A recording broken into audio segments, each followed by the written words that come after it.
तो ये नहीं करना है। और इसके बाद वही एआई जनरेटेड, हाँ, ये मेन है सबसे ज़्यादा अभी के टाइम में, जो डीप फेक और एआई जनरेटेड इमेजेस होती हैं, जो ऑडियो वीडियो बनते हैं, ये लड़कियों के लिए खास है, क्योंकि ना डिफेम करने के लिए बहुत से ऐसे लोग होते हैं समाज में जो आपसे चिढ़ते हैं, लड़कियों से खासकर। तो ना वो डिफेमेशन के लिए सबसे बेस्ट ये होता है कि आपका एक मॉर्फ फोटो बनाया या आपका एक मॉर्फ वीडियो बनाया और उसको डाल दिया सोशल मीडिया पे, जिससे आपकी बदनामी हो। उनका मेन मोटिव यही है कि आपकी बदनामी हो, आपसे पैसे निकाले जाएँ या कुछ भी। सबसे ज़्यादा मेन होता है कि बदनामी का। तो इसमें देखिए आपको डरना नहीं है। अगर आपके साथ कुछ भी ऐसा होता है कभी भी, तो आप प्लीज़ अभी पहली बात तो घबराएँ नहीं। दूसरी चीज़, अपनी फैमिली को या अपने किसी ऐसे आदमी को जिसको आप सबसे ज़्यादा ट्रस्ट करते हो, अपने पेरेंट्स को सबसे ज़्यादा करिए फिलहाल, और फिर आपका जो क्लोज़ फ्रेंड हो उससे बात करिए। और अगर अगर फ्रेंड भी नहीं है या फैमिली से नहीं कर पा रहे हो, तो अपने स्कूल की टीचर्स जो हैं, जो आपको सबसे ज़्यादा अच्छा लगता हो, आप उससे भी शेयर कर सकते हो। मतलब किसी एक एल्डर से ऐसे शेयर करो, ताकि आपको ना उसको मालूम चले कि हाँ, ये इसके साथ ये हो रहा है। अपने दिमाग में मत रखो, क्योंकि शेयर नहीं करोगे या किसी को बताओगे नहीं, तो वो फिर ना आपको टेंशन ही होगी। तो आप सबसे पहले गार्डियंस को या अपने किसी फ्रेंड को या किसी टीचर को, स्कूल टीचर को, आप ये चीज़ शेयर करो। और शेयर करने के बाद सबसे पहले आप पुलिस में जाओ। डरो मत कभी, क्योंकि आपने कुछ ऐसा किया नहीं है। वो एआई जनरेटेड या मॉर्फ वीडियो या फ़ोटो है। तो आपको सबसे पहले क्या करना है, आपको जाना है पुलिस। वहाँ पे महिला महिला शक्ति जो इस टाइम चल रहा है, महिला थाने हैं। महिला पुलिस हमारी बहुत हेल्पफुल होती हैं। हमारी पुलिस इससे बहुत अच्छे तरीके से काम कर रही है। तो आपने वहाँ जाना है, एक रिपोर्ट दर्ज करानी है। आपको वो किस साइट पे या कहाँ भी आए, आपको उसका लिंक देना है। अगर आप स्क्रीनशॉट ले सको तो उसका स्क्रीनशॉट ले लो, और उसका जो पाथ है वो पाथ ले लो। अगर आपको किसी मैसेज के थ्रू या व्हाट्सएप के थ्रू या किसी सोशल मीडिया पे आया है, तो उसका भी ले लो, उसकी आईडी ले लो। मतलब आपको ना सबूत पूरे रखने हैं कि इसने भेजे हैं या इसने किए हैं या जैसे भी है, सबूत पूरे रखने हैं आपको। सबूत पूरे रखने के बाद आपको पुलिस आपकी हेल्प करेगी, और फिर लोगों को ये बताएगी कि जो है, हाँ भाई, इसने नहीं किया है, ये किसी और का है। तो सबसे पहली बात ना, देखिए आपने किया नहीं है तो आप ही कोई गलती नहीं है। आप ही कोई गलती नहीं है, तो आपको डरना भी नहीं है। पुलिस आपके साथ रहती है, आपकी फैमिली आपके साथ रहती है, आपका मनोबल बड़ा होना चाहिए। और कभी भी आपको मेंटली टॉर्चर खुद को नहीं करना है, ना किसी को बोलने करने देना है। अगर आप मेंटली स्ट्रॉन्ग रहोगे, तो स्कैमर भी एक बार को डरेगा कि हाँ भाई, इसके साथ कुछ हो नहीं सकता, इसको परेशान नहीं करता। बट अगर आप परेशान होगे या आप उसके कहने पे आप उसको पैसे भेजोगे या कुछ भी करोगे, तो ना उनको फिर स्कैमर्स को ना फिर हिम्मत आती है, ये जो है, ये 10,000 देगी या 5,000 देगी, इसको परेशान करेंगे, 10,000 देगी। तो ऐसे में फिर ना वो लड़कियों को और परेशान करते हैं। तो आपको शुरुआत से ही परेशान नहीं होना है। तो आपको सबसे पहले अपने घर वालों को बताना है, फिर पुलिस वालों को बताना है, पुलिस में अपनी रिपोर्ट करनी है। अगर किसी नाम से आपको पता है तो बाय नेम, अगर नहीं पता है तो आप अज्ञात में डाल सकते हो। उसके अलावा मैम नेक्स्ट दीजिए, ठीक है ना? अभी इस पे आपको सबसे अच्छे ध्यान देना है कि आपको बचना कैसे है किसी भी चीज़ों से। ये नॉर्मल टिप्स हैं, ये नॉर्मली आपको भी होना चाहिए। सबसे पहले स्ट्रॉन्ग पासवर्ड। अगर आपका नाम सपोज़ मैं बोलूँ XYZ है, और आपका डेट ऑफ बर्थ 1990 है, तो आपको ये पासवर्ड नहीं रखना है XYZ@1990। ये सबसे कॉमन पासवर्ड होते हैं, या 1 2 3 4 5, या कभी पासवर्ड को ही पासवर्ड डाल दिया, पासवर्ड @1 2 3। ये ऐसे ना, ये सस्ते पासवर्ड नहीं रखने हैं। तो अच्छे, हमेशा अच्छे और स्ट्रॉन्ग पासवर्ड बनवाएँ। कम से कम 2 से 3 उसमें अल्फ़ा न्यूमेरिक, और वो मतलब capital letter, small letter, special character सब डालने हैं आपको स्ट्रॉन्ग पासवर्ड में, तभी वो स्ट्रॉन्ग पासवर्ड बनेगा। एंटीवायरस सॉफ्टवेयर्स का इस्तेमाल करना है। आपका अगर सिस्टम चला रहे हो, तो एक अच्छा एंटीवायरस सॉफ्टवेयर जो कि वर्किंग हो, क्योंकि बहुत लोग करते हैं ना, एंटीवायरस फ्री वाला इंस्टॉल कर लेते हैं। तो प्लीज़ फ्री वाला एंटीवायरस इंस्टॉल ना करें। फ़िशिंग स्कैम से बचना है तो आपको नॉलेज होनी चाहिए कि कौन-कौन से मार्केट में स्कैम चल रहे हैं। इसके लिए मैं सजेस्ट करूँगा आपको आई4सी का साइबर दोस्ती। आप अगर इंस्टाग्राम पे है तो उसको फ़ॉलो कर सकते हैं। साइबर दोस्ती गवर्नमेंट का इनिशिएटिव है और इसमें आपको जो रिसेंट में जो साइबर क्राइम चल रहे होते हैं जो भी, उसके बारे में आपको सारी नॉलेज मिलती है कि रिसेंट में अभी क्या चल रहा है, कैसा फ्रॉड चल रहा है। वो जैसे ही कुछ नया नए टाइप का फ्रॉड आता है, तो वो तुरंत ही उसको जो है उस पे एक वीडियो बना के डाल देते हैं। तो आपको नॉलेज रहेगा और नॉलेज अगर आपको है तो आप इस कभी स्कैमर्स के जाल में फँसोगे नहीं। उसके अलावा आपको इनेबल करना है टू फैक्टर ऑथेंटिकेशन। मैम आप सर्च कर लीजिए आई4सी, ये गवर्नमेंट का इनिशिएटिव है। आप इसके थ्रू ना आप अपने बच्चों को जो है सबका आईडी बनवा सकते हो। इंस्टाग्राम पे आपको मिल जाएगा। साइबर दोस्त करके है। हाँ, इसके बाद मैं इनेबल टू फैक्टर ऑथेंटिकेशन, ये आपको आपके व्हाट्सएप पे, इंस्टाग्राम पे और आपकी जितने भी सोशल मीडिया साइट्स हैं या आपका जीमेल है, जो भी है, आपको please two factor authentication on करिए। पासवर्ड के बाद अपना मोबाइल नंबर टू फैक्टर पे लगाइए। उसके अलावा अपने बायोमेट्रिक लगाइए। इससे क्या होता है, अगर आपने किसी सपोज़ हमको इंस्टाग्राम का आपका आईडी पासवर्ड मिल भी गया, मैंने किसी तरीके से क्रैक कर लिया और फिर मैंने उसको लॉगिन करने की कोशिश करी, तो मुझे टू फैक्टर में आपका मोबाइल भी चाहिए फिर। क्योंकि आपका मोबाइल आपके पास रहेगा तो ये 99% चांस होते हैं कि आपका सोशल मीडिया एज़ पर मतलब अटैक करने से बच जाएगा। क्योंकि मुझे आपके पास ओटीपी जाएगा, मेरे पास ओटीपी नहीं रहेगा, तो मुझे उस ओटीपी को लेने के लिए फिर टाइम लगेगा। तो आप ना स्कैमिंग से बच जाओगे। तो ये चीज़ सब पे लागू होती है। आप अपने सारी जितने भी सोशल मीडिया ऐप्स हैं, सब पे आप जाओ और टू फैक्टर ऑथेंटिकेशन सर्च करो, तो उसमें आप ना अपना मोबाइल नंबर डाल दो और अगर बायोमेट्रिक माँग रहा है तो बायोमेट्रिक भी डाल दो।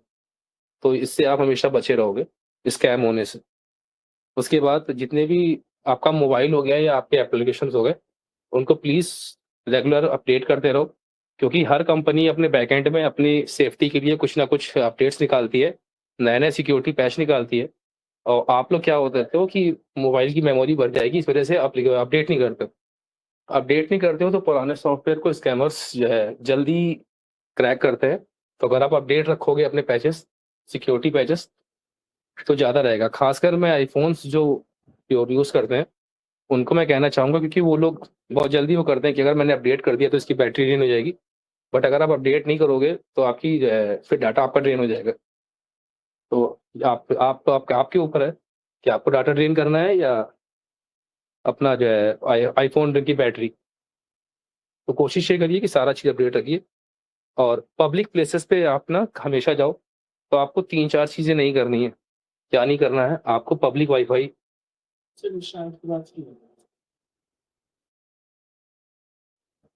आपने हमेशा जो है पब्लिक वाईफ़ाई यूज़ नहीं करना है। अगर पब्लिक वाईफ़ाई आप यूज़ भी करते हो, तो आप वीपीएन का इस्तेमाल करो, देन पब्लिक वाईफ़ाई इस्तेमाल करो।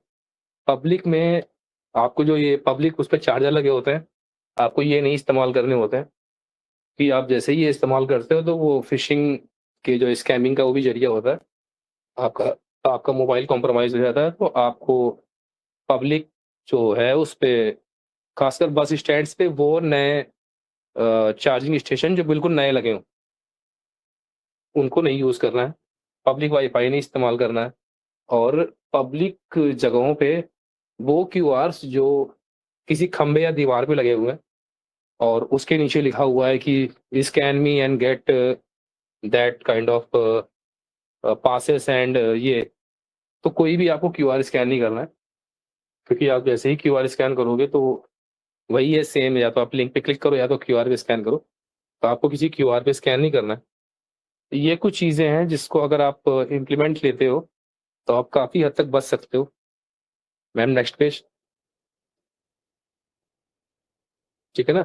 अगर फिर भी अगर आपको इतना करने के बाद भी अगर बचता है, तो आपको साइबर क्राइम को रिपोर्ट करना है।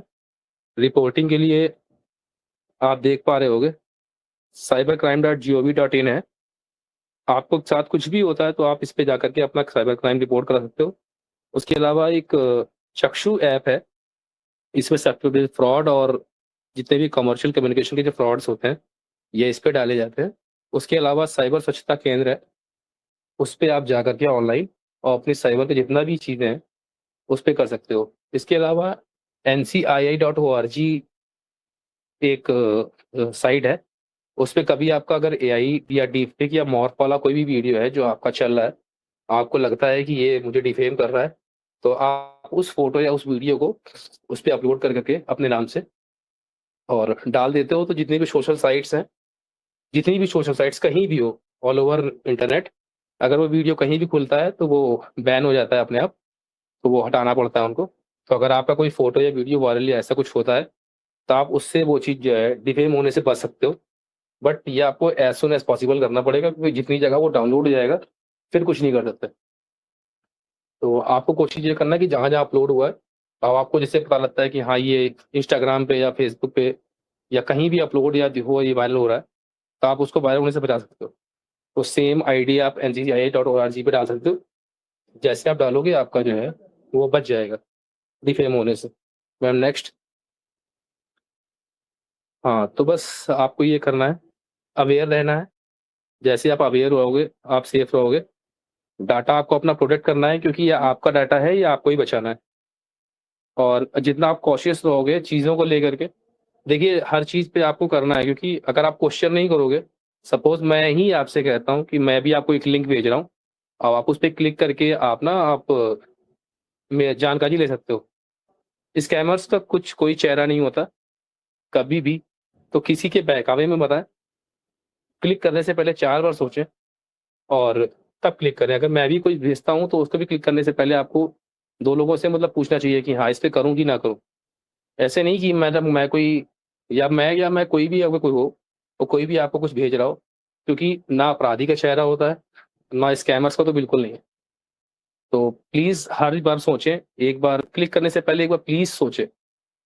और कभी भी अगर आपको थ्रेट मिलता है या आपको कुछ भी होता है, आपके साथ गलत होता है, तो आप प्लीज़ डरें नहीं, पुलिस के पास जाएँ, पुलिस आपकी हेल्प करती है और साइबर मामले में ख़ासकर।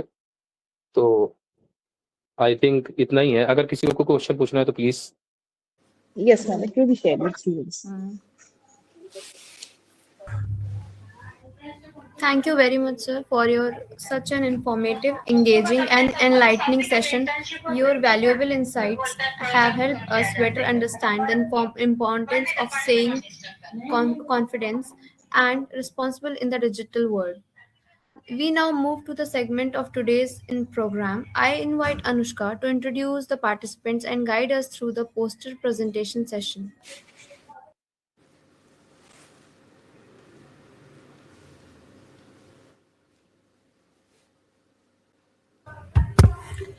Thank you, Shreya. Now I will introduce the participants one by one. As I announce their names, I kindly request the participants to present their posters. At first, we have Shivangi Singh. Good morning to everyone present here. Good morning to my all teachers and good morning to dear friends and our chief guest. Today I stand before you to speak on a topic that is not just technical but deeply personal and extremely relevant to us, college girls and cybersecurity issues and challenges. We live in a digital area. From online classes, internships, and payments to social media, friendships, and to self-expression, our lives are connected to internet 24/7. For college students, especially girls, the digital world offers freedom, opportunity, and growth. But at the same time, it also exposes us to serious cyber threats. Let us start with the simple questions. How many of us check our phones within 5 minutes of waking up? Exactly, that's how deeply technology is embedded in our lives. Major security change in the cybercrime. The first and the most common issues that online harassment and cyberbullying girls are often targeted through abusive messages, stalking, trolling, and threatening. Many victims suffer silently because of the fear of shame, social pressure. This is not only affect mental health but also confidence, academic performance and social well-being. Good morning, everyone. My name is Mandvi Singh and I am from BA first year. Today, I want to talk about an important issue that affects many young people: cyberbullying. Cyberbullying happens when someone is bullied or harassed online. This can include rude or threatening messages, mean comments, spreading rumors, sharing personal photos without permission, or creating fake accounts to hurt someone. Many school and college girls ways. It often starts with unwanted messages or comments. Sometimes people misuse photos, send threats, or repeatedly troll girls online. Because this happens on the internet, it can feel like there is no escape and the bullying can follow a person everywhere. Cyberbullying can have serious effects. It can cause stress, anxiety, low confidence, and fear. Many students avoid the internet, withdraw from others, or struggle to focus on their studies. Good morning, my name is Kritik. My poster is titled She Clicks Their Track. It focuses on invisible cyber threat faced by college girls in today's digital world. Many cybercrimes don't happen suddenly. They begin with a small action, clicking an unsafe link, sharing personal photos, or using public Wi-Fi. These actions seem harmless, but their impact can be serious and long-lasting. The poster highlights what is at risk, such as personal photos, live location, contact details, and other digital identity. Once these information can be misused for harassment, blackmail, or identity theft. I have also shown the common cyber issues college girls face today: unsafe apps on and links, weak password oversharing on social media, and misuse of public Wi-Fi. These addictive Deceptive habits which make cyber threat even more dangerous because they often are unknown. The message pause, check, protect encourages us to think before clicking anything online. Simple steps like using a strong and unique password, checking apps, permission, avoiding oversharing, and using VPN on public Wi-Fi can greatly. Good morning to all the teachers and everyone present here. Today, I'm not here to scare you. I'm here to make you alert. The digital world is growing faster than an awareness, and women are paying the price. In India, cybercrime cases have more than been doubled in the last 5 years, with women forming a major share of the victims. Online harassment, fake profiles, morphed images, stalking, and identity theft occur every day. Yet many cases go unreported due to fear or lack of awareness. Let me be clear, online harassment is a crime, not a choice. Silence protects the criminal, not the victim. Cybercrime often succeeds because of weak digital habits, oversharing, weak passwords, blind trust, and sharing OTPs. An OTP is not a formality, it is a full access to your life, your money, identity, photos, and privacy. We lock our homes, so why we leave our digital lives open? Think before you share. Lock your data like you lock your home. Use strong passwords. Never share your OTPs. Enable two factor authentication. Control privacy settings. Stay alert to phishing and fake links. Cyber safety is not about limiting freedom, it is about control. When women are cyber aware, they are confident, fearless, and powerful. Today, being cyber smart is not optional. Respected guest speaker, professors, and all the fellow participants present here. I'm Hannah Maria Jess, a student of BA second year. For this poster making competition, in my poster, I have represented the major issue that college girls feel nowadays while encountering cyber crimes and cybersecurity issues, which is the feeling that they are alone in this fight. All of us are on the internet in the age of digital technology taking new heights. We are here feeling very neglected and alone in this battle. We don't know where to go, whom to approach, and how to tackle these issues on our own. Even though we are very well taught about the cybersecurity issues, the crimes that are happening, the AI morphing videos that are on rise, the people who are constantly attacking young girls, facing their insecurity and their issues highly. But still, we feel that we are the ones who are the only targets. We are not ready to fight back. We are very much affected by those comments, by those actions, and by those attacks. So in this poster, I have represented the masses that are targeted here, but still feel alone in the crowd. In this poster, I encourage all the young girls who are facing these issues to not feel alone, to fight back and take help whenever necessary. Thank you so much. So here we are not hurrying with the results today. It will be posted on our social media through our Insta page, and you can check it out from there. And the certificates will be provided further. So now I will request Amita ma'am for the vote of thanks. Thank you, Prerna. I hope I'm audible to everyone. Okay. So, on behalf of Department of Economics, I would like to thank our esteemed guests who have been very gracious to give us his time, as we could get from his messages from yesterday that he has a very busy schedule. So, thank you very much, sir, for sparing your precious time and sharing such a uh, practical information with our girls and faculty. Even it's not only young girls who gets into cyber crimes or who are actually a victim of cyber crimes. It's always adults also who ends up into actually getting sometimes uh, uh, you know uh, they become a victim of these cyber crimes. But and the beautiful part of your presentation was that you were explaining it with all the practical details. So I will request all the girls to actually practice this. Do not actually put your finger on any kind of a link until unless you are absolutely sure that these are the safe ones. As sir has said, that please use very safe passwords. The next, actually, thank you goes to our department head, Professor Anupma Srivastava ma'am, who is the one who has introduced to us and given us this platform to hear such a practical advice from the person who actually see this crime up close. The third thanks goes to our faculty, Prerna, who has organized this along with Garima. So thank you, Prerna. Our ITSF members who have worked for this, and the last thank actually goes to our, of course, our 5 participants who have presented it beautifully. The last, of course, but not the least, is our principal ma'am, who always support us in doing all these programs. Mission Shakti is a very, very powerful program.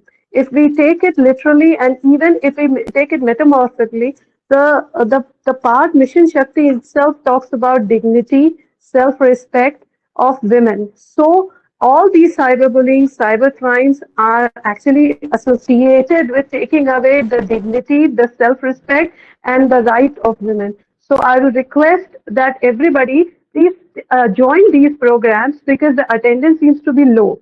Please join these programs because these are very effective programs, and as ma'am has introduced sir to us, we could actually see how serious these crimes can be. So thank you everybody for joining on this platform, and I'm very grateful to everyone. Thank you. Thank you very much, ma'am. On the behalf of Postgraduate Department of Economics, I extend heartfelt gratitude to our respected principal, our dedicated faculty members, our distinguished guest speaker Dr. Brajendra Singh, and all the participants who joined us today. Your presence, guidance, and active participation made this session meaningful and successful.